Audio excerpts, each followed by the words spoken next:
Mainly నరాలు ఇంకా కండరాలకు సంబంధించిన ప్రాబ్లమ్స్ చూస్తుంటాను. సో దాని సిమ్టమ్స్ గురించి మీకు కొంచెం బేసిక్ ఇన్ఫర్మేషన్ ఇస్తాను.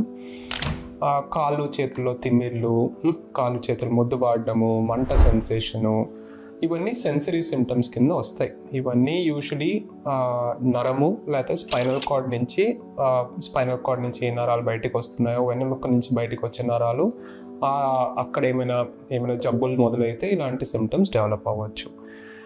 వీక్నెస్ ఏమో ఈ నరాల ప్రాబ్లమ్స్లో కూడా రావచ్చు, ప్లస్ మసిల్ రిలేటెడ్ ప్రాబ్లమ్స్లో కూడా రావచ్చు. కండరాలు వీక్ అయితే చాలామందికి కూర్చొని లేవడానికి ఇబ్బంది, మెట్టులు ఎక్కడం దిగడం ఇబ్బంది, పరిగెత్తడము, తిరగడము, ఇవన్నిట్లో ప్రాబ్లమ్స్ కనపడవచ్చు. నెక్స్ట్ ఏమో బ్యాలెన్స్ రిలేటెడ్ ప్రాబ్లమ్స్ ఏమో ఇంకొంచెం అంటే కాజెస్ ఇంకా ఎక్కువ ఉంటాయి, కారణాలు ఎక్కువ ఉంటాయి.